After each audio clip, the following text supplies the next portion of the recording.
నమస్కారం వార్తలకు స్వాగతం ముందుగా ముఖ్యాంశాలు మాజీ మంత్రి అంబటి రాంబాబు మీడియా సమావేశం పలు అంశాలపై వివరణ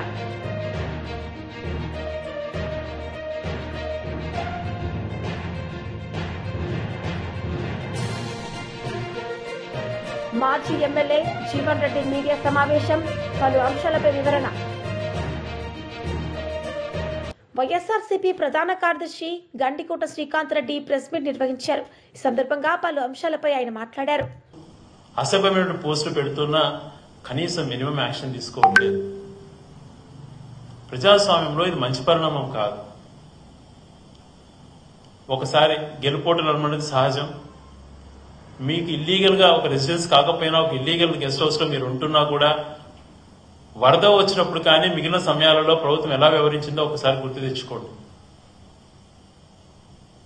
మనిషికి విలువలు ఉండాలి, విలువలు పాటించాలి. ఒక్క కానిస్టేబుల్ కూడా ఇక్కడ పెట్టకుండా మీరు తీసేస్తున్నారు ఇంటి దగ్గర అని అంటే ఏ రకంగా అనుకోవాలి?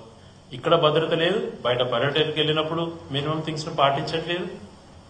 ముందుగా ఇంటిమేషన్ ఇచ్చి అఫీషియల్ గా వస్తున్నట్టు డేట్ 2 days ముందే పోలీస్ ఆఫీసర్ కమ్యూనికేట్ చేసినా కూడా అన్ని చర్యలు మా వైపు నుంచి తీసుకుంటున్నా కూడా మీరు ఎటువంటి చర్యలు తీసుకోకపోవడం దారుణం.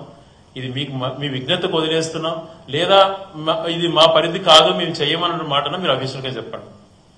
మేము కేంద్ర హోంశాఖ మంత్రికి కూడా విన్నవించుకుంటాం. ఆయన కూడా రిప్రజెంటేషన్ త్వరలో ఇవ్వడం జరుగుతుంది. అదే రకంగా లీగల్ గా కూడా దీనిపైన ఖచ్చితంగా మేము మా యొక్క ప్రొసీజర్స్ కూడా ఫాలో అవుతాం.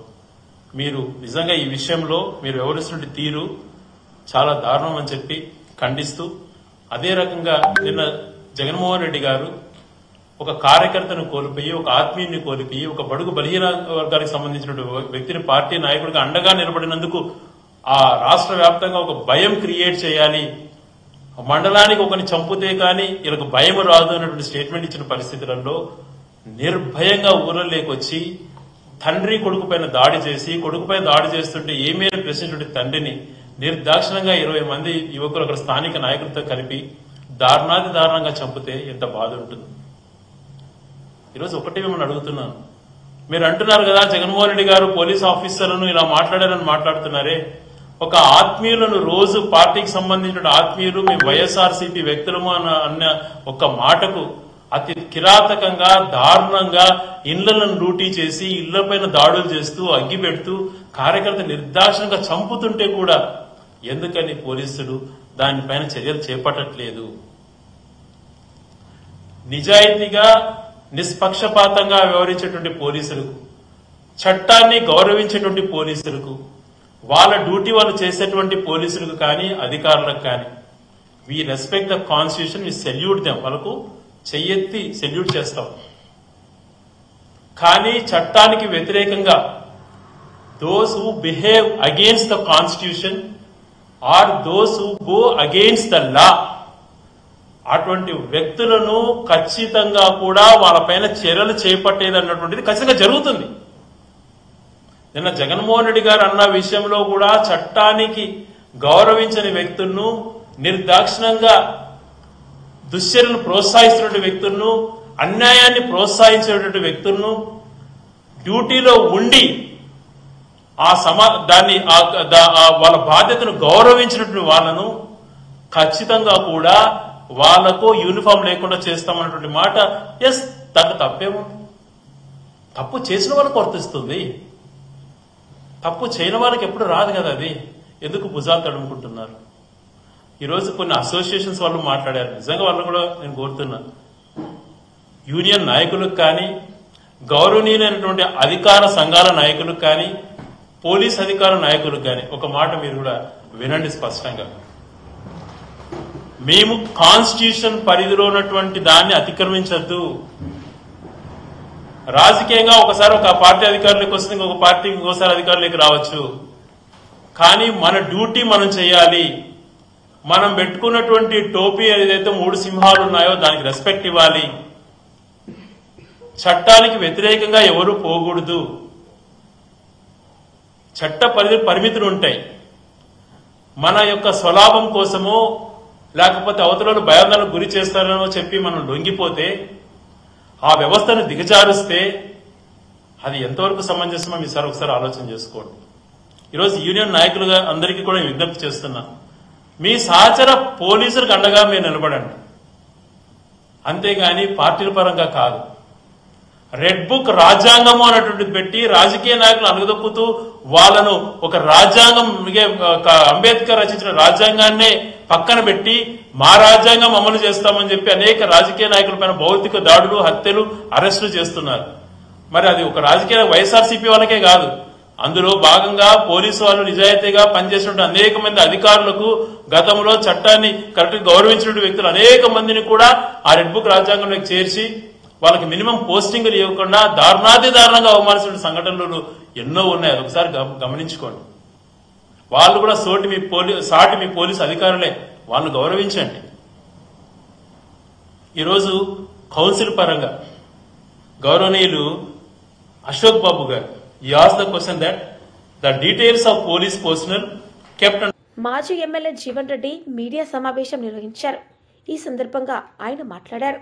ఈ రాష్ట్ర ముఖ్యమంత్రిని నేను ప్రశ్నిస్తా ఉన్నా, హక్కుల కోసం పోరాడే వారిపై ఉక్కుపాదం కాంగ్రెస్ యొక్క పాలన అంటే, నిలదీస్తే నిర్బంధాలు, నిరసిస్తే కేసులు, అన్యాయాలను ప్రశ్నిస్తే అక్రమ అరెస్టులు, జై తెలంగాణ అంటే జైలు, బీఆర్ఎస్ నేతలు కార్యకర్తలే టార్గెట్, బీజేపీల మీద కేసులు లేవు, బీజేపీ సోషల్ మీడియా మీద కేసులు లేవు, కేసులతో దాడి, చేతులకు బేడీలు. ఇలా చూస్తూ ఉంటే మీడియా మిత్రులు ఒకసారి ఫోటో తీసుకోండి సార్. పెద్దగా సోషల్ మీడియాలో కేసుల గురించి ఇట్లా పట్టుకోండి, ఇది ఇంత పెద్దగా ఇన్ని కేసులు, కంప్లైంట్ ఇచ్చడం లేకపోతే కానిస్టేబుల్తోనే పెట్టిస్తూ ఉన్నారు. సైబర్ అటాక్, అమెరికా అటాక్ లెక్క సైబర్ అటాక్ మన సౌత్ ఉంది. సోషల్ మీడియాలో ఎవరైనా ప్రశ్నిస్తే వాళ్ళ మీద కేసులు, యూట్యూబర్ల మీద కేసులు, విద్యార్థులను గుంట నక్కలని చెప్తాడు, జై తెలంగాణ అంటే జైలు, కేసులతో దాడి, చేతులకు బేడీలు, మీడియా సోషల్ మీడియా పైన అణిచివేత. నీ ఇందిరమ్మ పాలన ఒక వరెస్ట్ అయింది మిస్టర్ రేవంత్ రెడ్డి గారు. ఈ రాష్ట్రంలో ప్రజాస్వామ్యం అనేది అరెస్ట్ అయిందని చెప్పి ఈ సందర్భంగా నేను తెలియజేస్తూ ఉన్నా. స్వరాష్ట్ర తెలంగాణలో చీకటి అధ్యాయం. గతంలో కేసీఆర్ గారి పాలన అంటే జనహిత పాలన ఉండే, ఇవాళ రేవంత్ రెడ్డి పాలన అంటే హింసాయుత పాలన అయింది, చేతులకు సంఖ్యలేసే పాలన అయిందని చెప్పి సందర్భంగా తెలియజేస్తూ ఉన్నా. ప్రజా సమస్యలపై ప్రశ్నిస్తే కేసులు, అడుగుదీసి అడిగేస్తే అరెస్టులు. తెలంగాణలో అప్రకటిత ఎమర్జెన్సీ, ఇందిరమ్మ ఎమర్జెన్సీ ఎట్లునే మేము చిన్నప్పుడు చూడలేం, కానీ ఇలా నిజంగా అప్రకటిత ఎమర్జెన్సీ రాష్ట్రంలో కొనసాగుతుందని చెప్పి ఈ సందర్భంగా నేను తెలియజేస్తూ ఉన్నా. బీఆర్ఎస్ శ్రేణులపై పోలీసులను ఉసిగొల్పుతూ ఉన్నారు. ఫ్రస్ట్రేషన్లో ముఖ్యమంత్రి పేరు చెప్పకపోతే ఆయన మీద కేసులు, రాష్ట్రమంతటా వేధింపులు, అక్రమ కేసుల బనాయింపు పర్వం. రేవంత్ సర్కారు బీఆర్ఎస్ లీడర్లను, క్యాడర్ను టార్గెట్ చేస్తుంది. అన్నీ కూడా పింక్ బుక్కలు ఎక్కిస్తున్నాం. ఏ పోలీసు వాళ్ళు ఏం చేస్తూ ఉన్నారు, ఎక్కడెక్కడ అక్రమ కేసులు పెడతా ఉన్నారు, ఎక్కడెక్కడ బీఆర్ఎస్ క్యాడర్ని పీడిస్తూ ఉన్నారో అవన్నీ కూడా పింక్ బుక్లో ఎక్కుతూ ఉన్నాయని చెప్పి సందర్భంగా తెలియజేస్తున్నాం. వీటన్నిటిని చేయడానికి ఇలా అక్కడ షాడో సీఎం, సచివాలయంలో షాడో సీఎం మీనాక్షి నటరాజన్, అక్కడ సచివాలయం నుంచి షాడో సీఎం మీనాక్షి నటరాజన్ గారు ఇందిరమ్మ రాజ్యం కొనసాగిస్తూ ఉన్నారు. ఇక్కడ మన పక్కన కమాండ్ కంట్రోల్ ఉంది, కమాండ్ కంట్రోల్ నుంచి ఈ డమ్మీ సీఎం రేవంత్ రెడ్డి గారు పోలీస్ రాజ్యం నడిపిస్తూ ఉన్నారు. అక్కడ కాంగ్రెస్ రాజ్యం, షాడో సీఎం మీనాక్షి నటరాజన్ గారు నడిపిస్తున్నటువంటి కాంగ్రెస్ రాజ్యం, ఇక్కడ కమాండ్ కంట్రోల్ నుంచి నడిపిస్తున్న డమ్మీ సీఎం రేవంత్ రెడ్డి గారు నడిపిస్తున్న పోలీస్ రాజ్యం ఏదైతే ఉందో, ఈ రెండు కలిపితేనే ఇందిరమ్మ రాజ్యమా అని చెప్పి నేను మీడియా మిత్రులను అడుగుతున్నా. అసలు ఇందిరమ్మ రాజ్యం అంటే ఏంది అని చెప్పి నేను ఈ రాష్ట్ర ముఖ్యమంత్రి ప్రశ్నిస్తున్నా అని చెప్పి సందర్భంగా తెలియజేస్తున్నా. రేవంత్ సర్కార్ బీఆర్ఎస్ లీడర్లను, క్యాడర్ను టార్గెట్ చేసి ఎక్కడికక్కడ అడుగు తీసి అడిగేస్తే అరెస్టులు, సోషల్ మీడియాలో నిలదీసిన తప్పేనని కేసులు పెడతా ఉన్నారు. రాష్ట్రమంతా కేసుల బనాయింపు పర్వం, అక్రమ కేసులు. ఫార్మర్ ఎంపీ బూర నర్సయ్య గౌడ్ ప్రెస్ మీట్ నిర్వహించారు. సందర్భంగా ఆయన మాట్లాడారు. ఆర్థిక వ్యవస్థకు వెన్నుముక్క లాంటిది ఎంఎస్ఎంఈ సెక్టర్. 75 సంవత్సరాలు ఈ యొక్క సెక్టర్ని మన స్వాతంత్రం వచ్చిన తర్వాత చాలా వరకు మర్చిపోయారు. కానీ మోడీ గారు వచ్చిన తర్వాత దేశానికి వెన్నుముక్క అయ్యేటువంటి ఈ సెక్టర్ని, specially small and micro units development కొరకు ఎలాంటి కొలాటరల్స్ లేకుండా, అంటే ఎలాంటి జామీను లేకుండా ముద్రా లోన్, ప్రధానమంత్రి ముద్రా యోజన ప్రవేశపెట్టడం జరిగింది 2015లో. ఇప్పుడు 10 సంవత్సరాలు అయిపోయింది. ఈ సందర్భంగా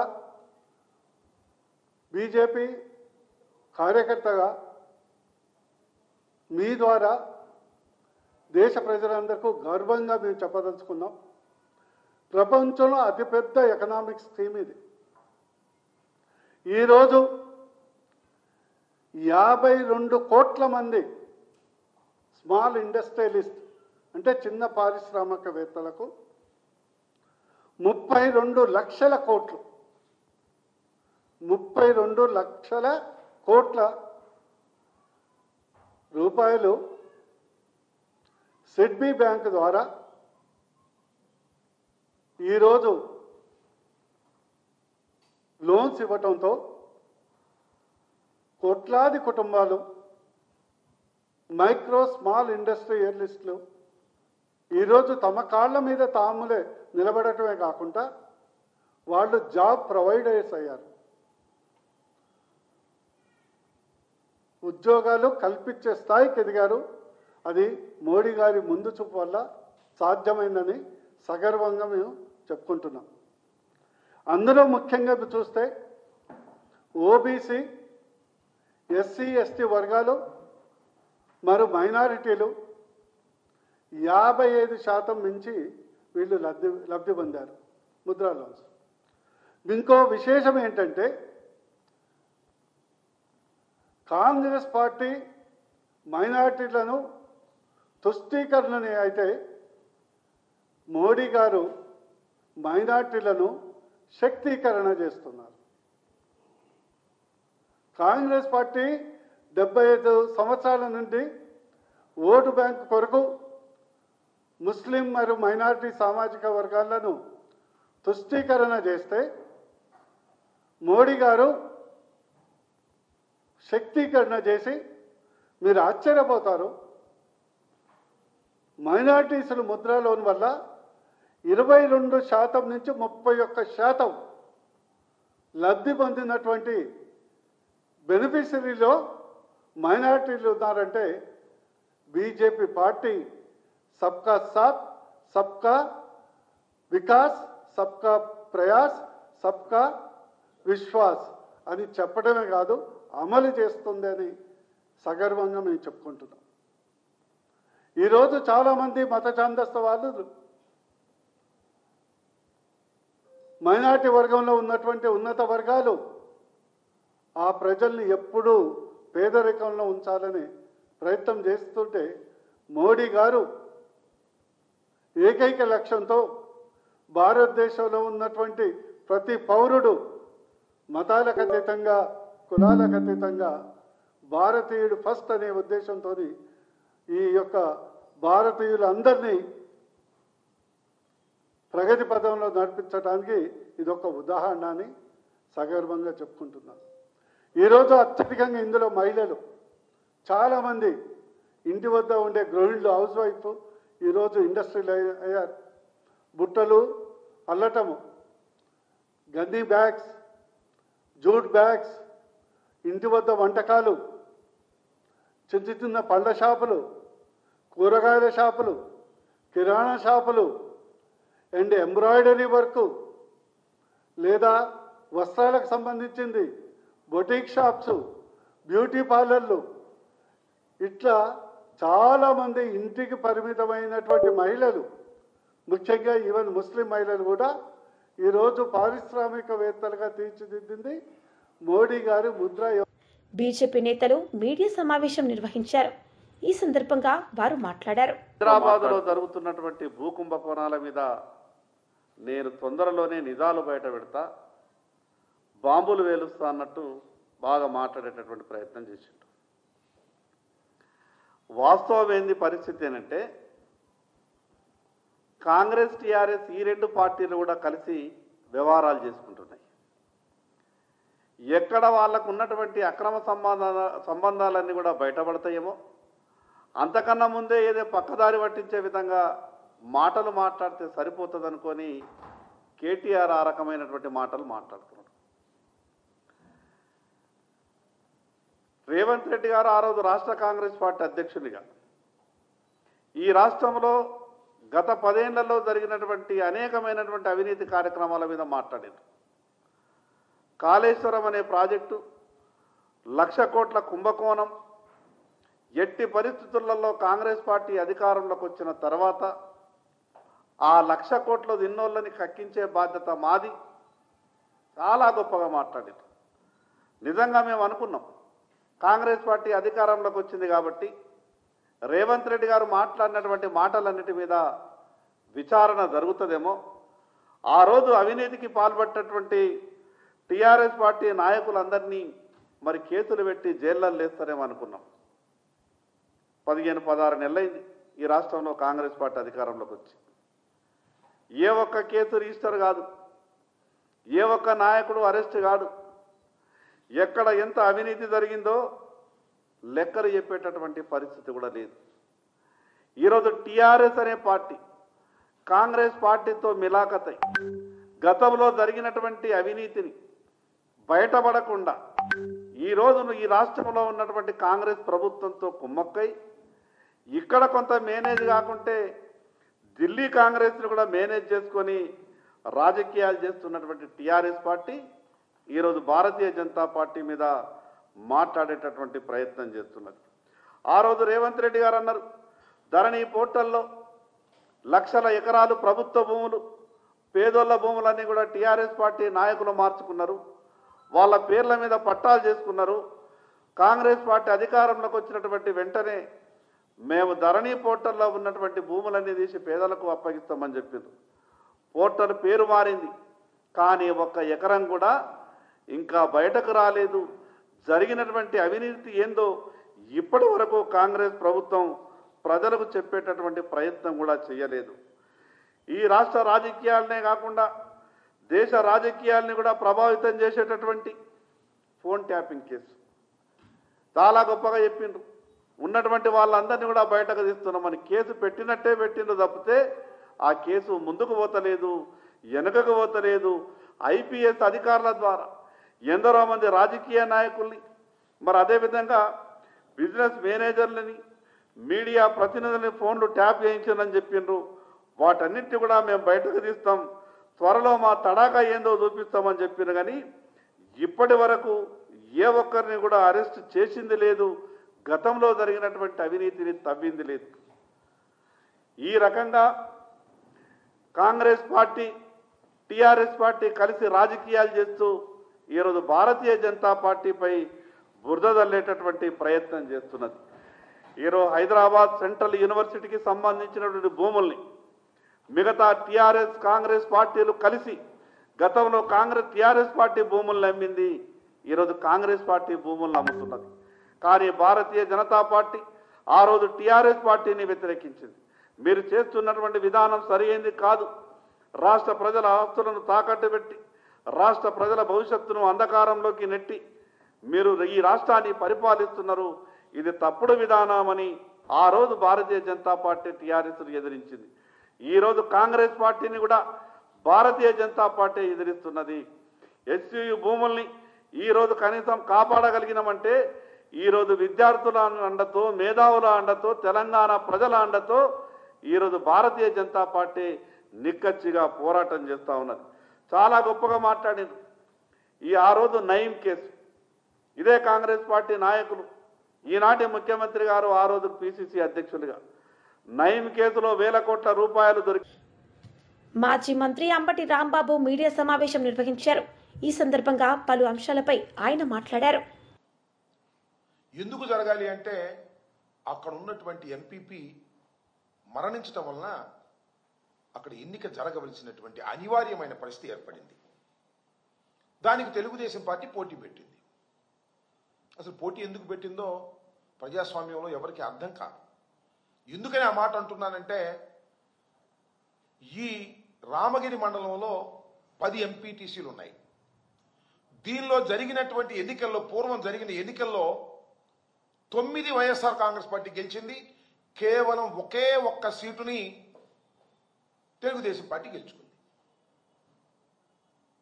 ఎంపీపీ మరణంతో సహజ మరణంతో ఎన్నిక వచ్చింది. ఏమంటే ఒకటి గెలుచుకున్న వాళ్ళు పోటీ పెట్టి ఏం చేయాలనుకుంటున్నారు నాకు అర్థం కాలేదు. పోటీ పెట్టారు. పోటీ పెట్టి ఏం చేయాలనుకుంటున్నారు? కొనాలనుకున్నారు.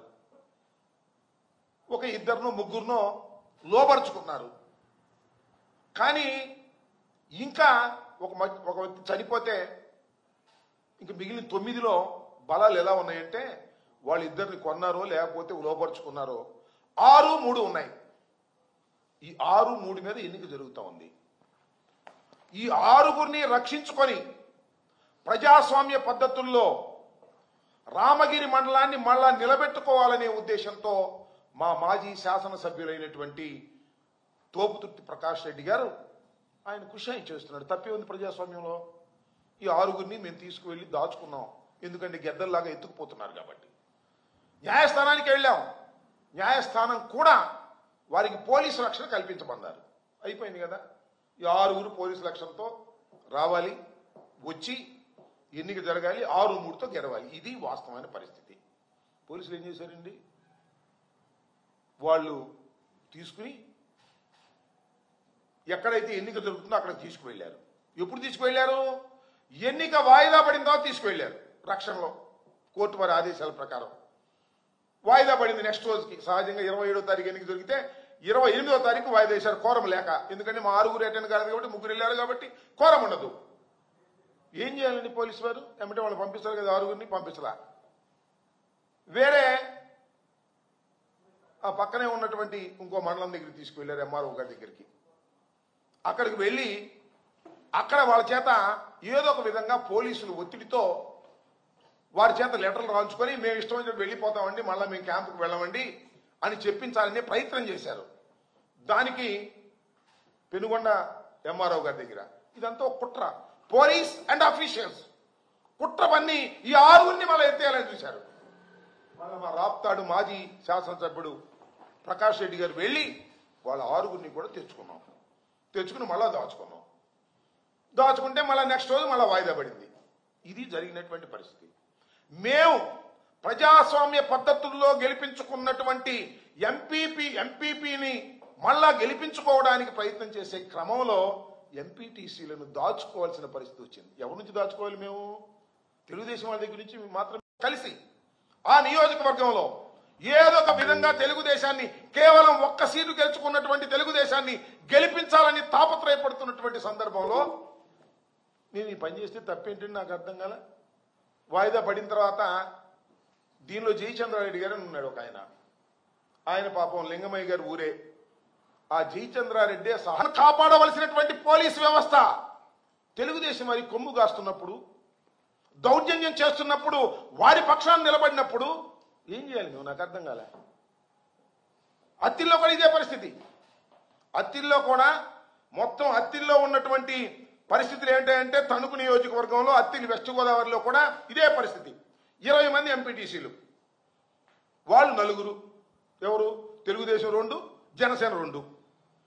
దానిలో ఒడంబడికలు 2.5 సంవత్సరాల వాళ్ళు, 2.5 సంవత్సరాలు వీళ్ళు అని మాలోనే ఒడంబడికి చేసుకుని రాజీనామా చేశారు. రాజీనామా చేస్తే మళ్ళీ ఎన్నిక వచ్చింది. ఎన్నిక వస్తే ఏంటి అటు ఇటు చేసి ఇటు చేస్తే చివరికి ఏమైంది? ఒకరు ఇదైతే ఒకరు డిస్క్వాలిఫై అయ్యారు. 13-6 మాది 13 వాళ్ళు 6. ఎప్పుడు అన్ని ప్రలోభాలు చేసిన తర్వాత కూడా ఏం చేశారండి ఆ రోజు ఎన్నికల్లో? పాపం మా మాజీ మంత్రివర్యులు నాగేశ్వరరావు గారు వాళ్ళందరినీ వెంట పెట్టుకొని పోలింగ్కు వెళుతుంటే మొత్తం తెలుగుదేశం వాళ్ళు ట్రాక్టర్లు వేసుకొచ్చి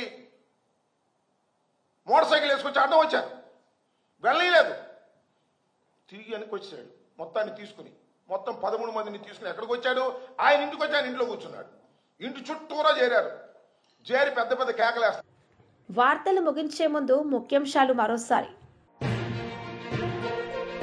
మాజీ మంత్రి అంబటి రాంబాబు మీడియా సమావేశం, పలు అంశాలపై వివరణ.